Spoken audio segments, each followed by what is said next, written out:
sunny day in July 1977, Aaron Neely was water skiing with Ed Fletcher and his daughter in Canada's Lake Okanagan.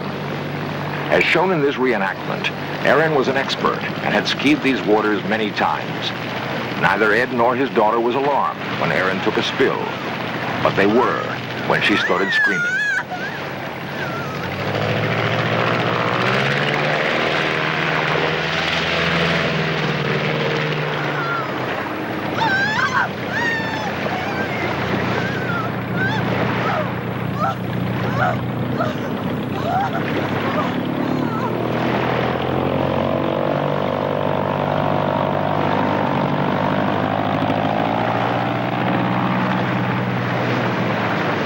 Safely in the boat, young Aaron told a terrifying story of coming face to face with a huge serpent-like monster.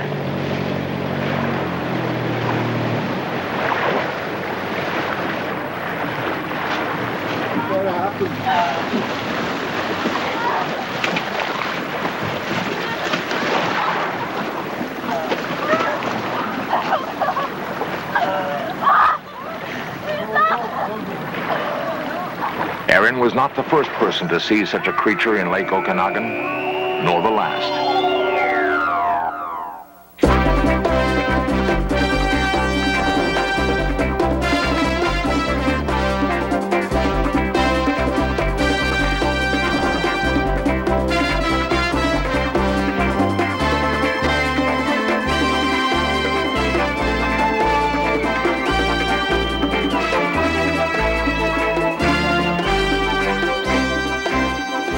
It was a long creature, about 2 feet wide and about 40 feet in length, was on the top of the water. And it was just incredible the way it moved. His head seemed to be the shape of a snake. Eyewitnesses claim that a monster rises from the depths and surfaces unexpectedly. They call him Ogopogo.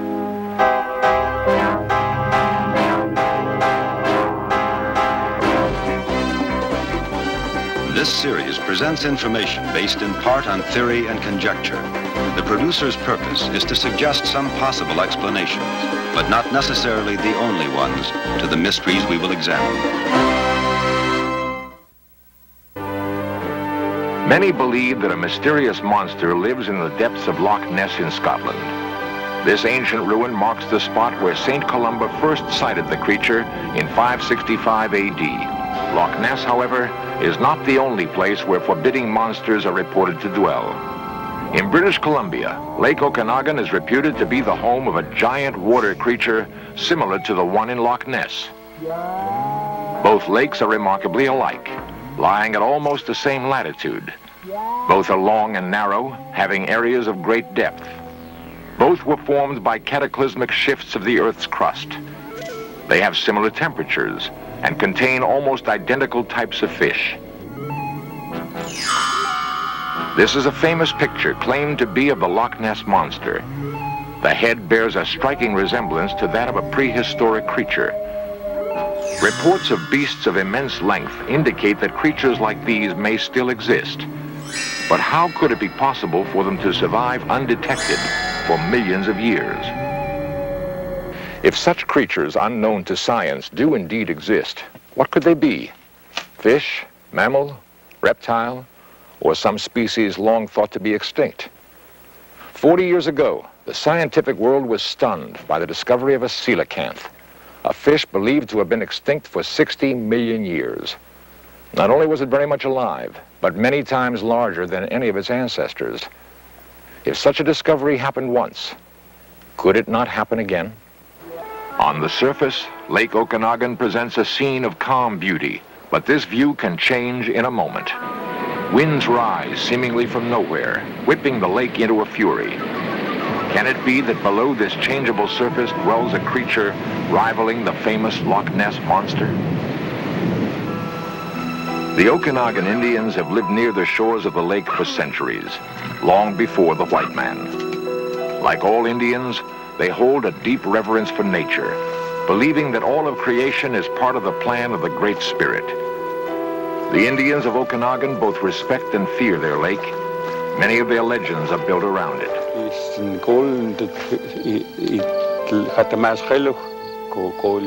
These legends are passed down around the campfires from generation to generation.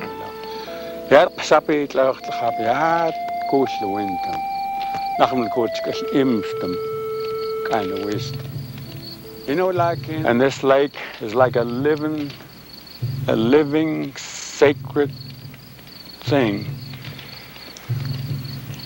In an hour or 2 hours, this lake can be a raging body of water, and very dangerous. In this lake, we have the Nchacha'itk. It's a serpent that lives in the water,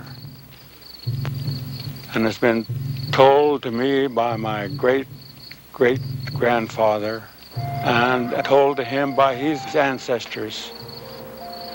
In early times, according to legend, no Indian would attempt to cross Lake Okanagan without first offering a small animal to the lake monster. There are stories of those who failed to make such offerings and whose horses were sucked under by a mysterious force. Stories of canoes wrecked and scattered on the rocks. The Indian's offering can be viewed as a spiritual act of sacrifice or as the pragmatic act of appeasing a hungry monster.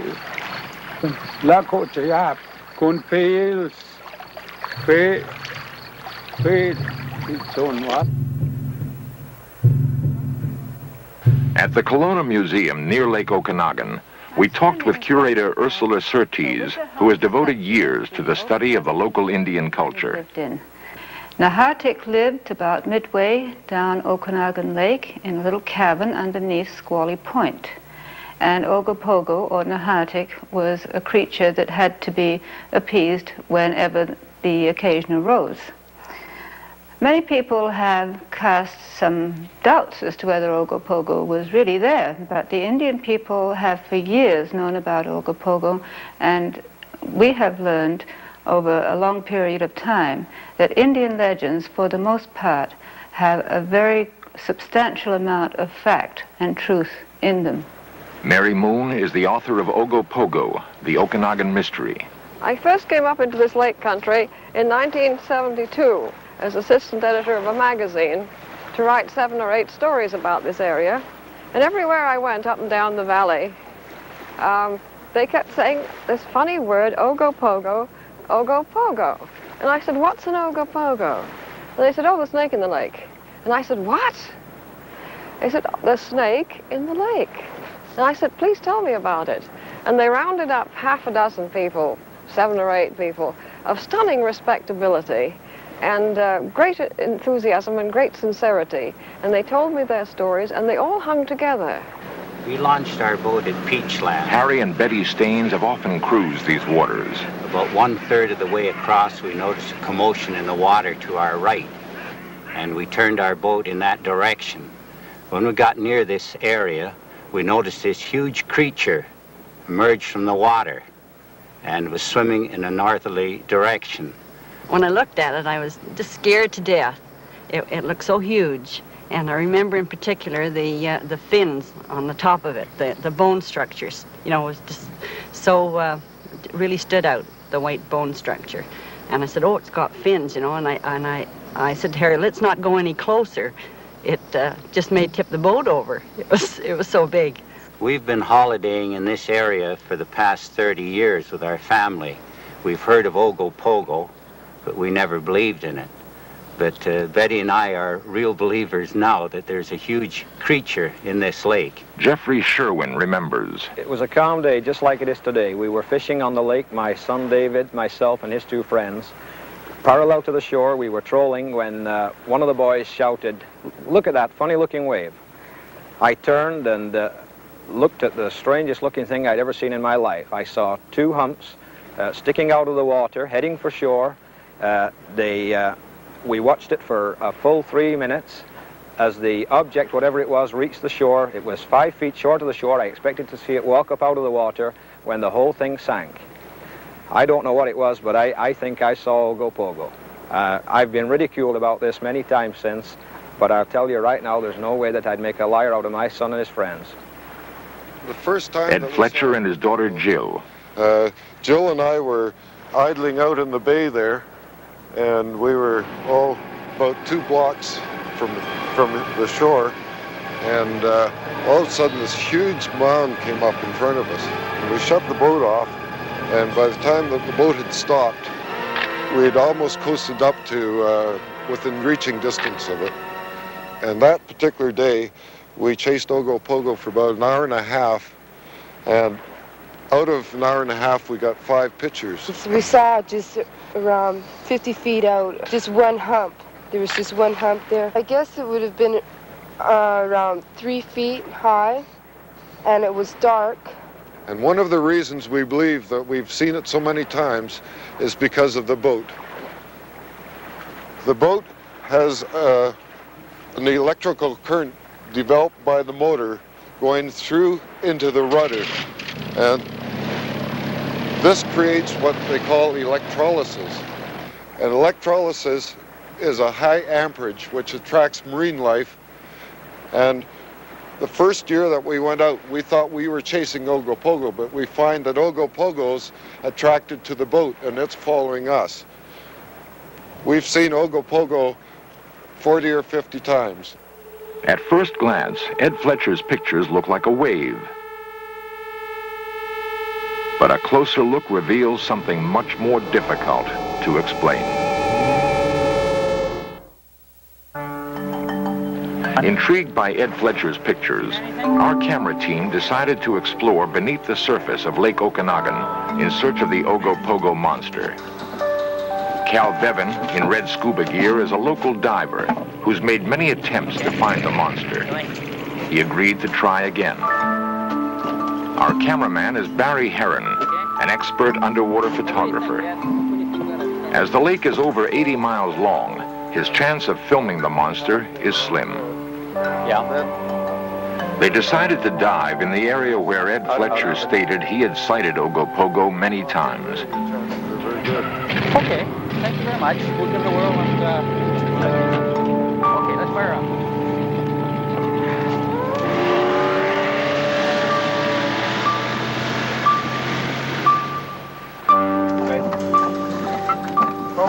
It was near this spot that young Aaron Neely reported a face-to-face confrontation with the monster.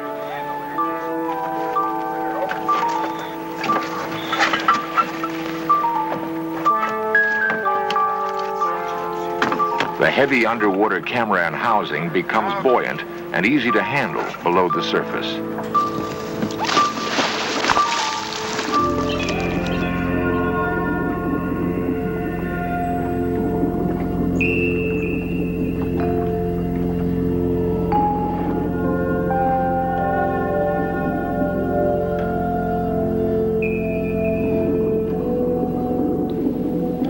Strangely, no fish were found in an area where they are known to feed, and after a long and careful search, no monster.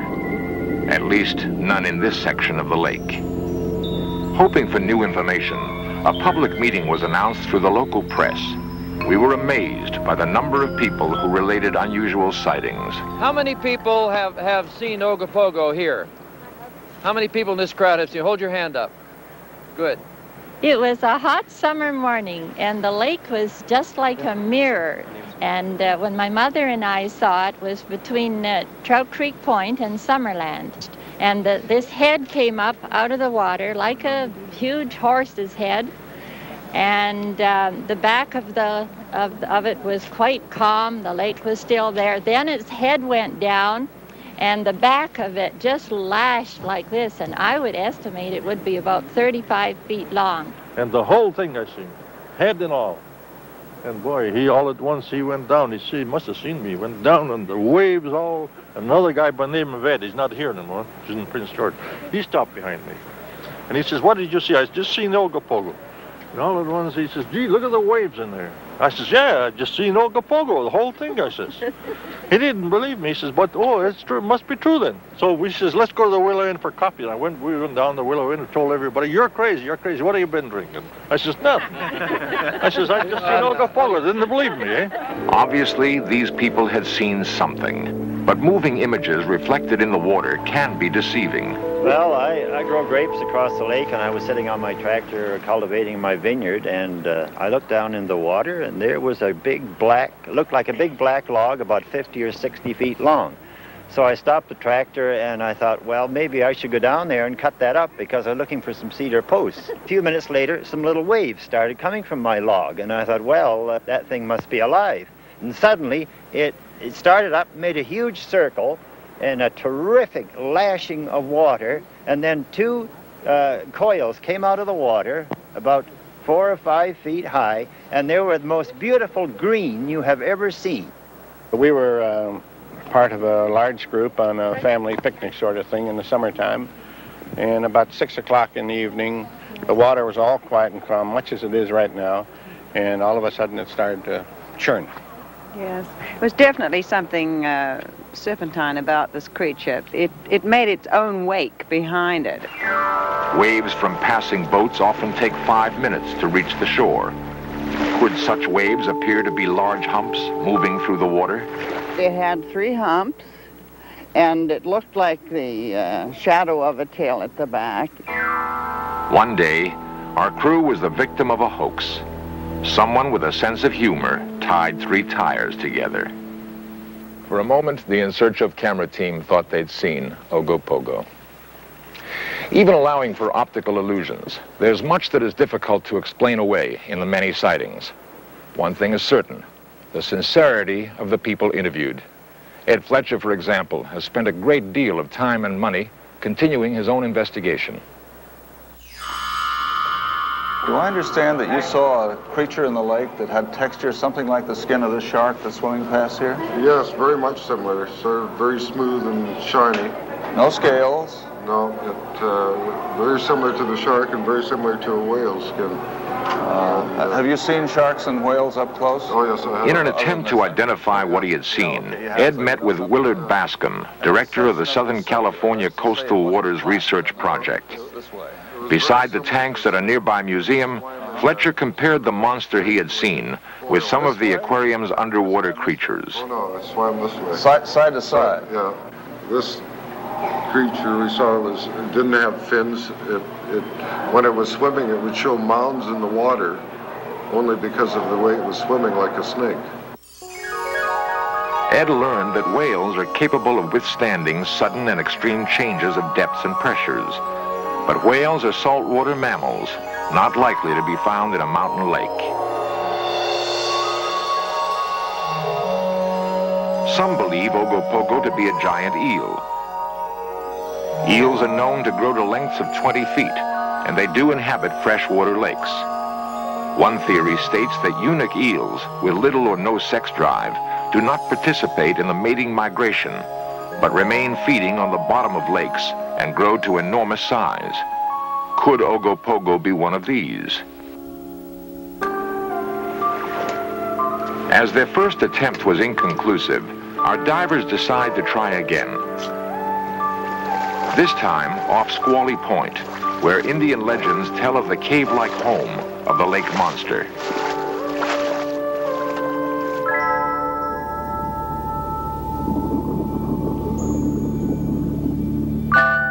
As the divers descended, the water grew painfully cold.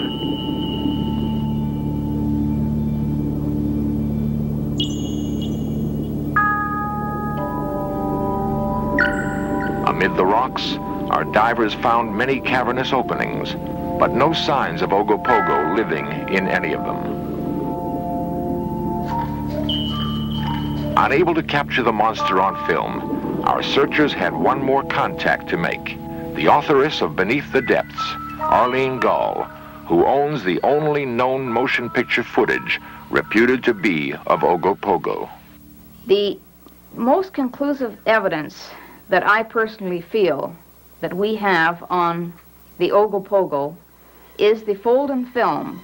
The fold and film actually shows a large animate object surfacing, submerging, and propelling itself through the waters at a very high speed. There is very little doubt in my mind that there is a creature or creatures of massive size beneath the depths of Okanagan Lake. We optically enlarged the film, and on close examination, there was indeed a large object moving through the water, as shown by the white foam.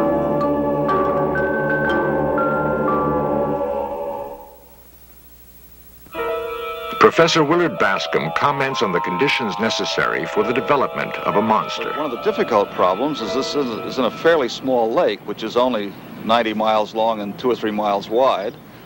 And it just doesn't seem likely that you could have developed any animal quite so large in the relatively short time available since that lake was frozen solid during the ice ages. It just seems very unlikely to me. I do believe that in the open ocean there's probably lots of very large animals that are so rarely seen by man, sea monsters if you will, animals of a certain kind which are much larger than any others like that have ever been seen. All animals have certain problems of getting oxygen and of feeding and of living through the winter time and of mating and raising young and all the other things. And all of those things still need to be described about this particular creature, whatever it may be. But there's no question there are very large animals in the sea which are only rarely seen. So anything might be a sea monster if it grew to a very unusual size. The persistent question remains. What is it so many reliable witnesses say they've seen in the lake? Could so many people be wrong? Whether the creature is something known or unknown, it's difficult to ignore these pictures and the large number of sightings of a creature scientists cannot explain. What it is, we still don't know. Perhaps someday, a scientific expedition will tell us. In the meantime, the fold-in film provides us with the most conclusive evidence that something very large lives in Lake Okanagan.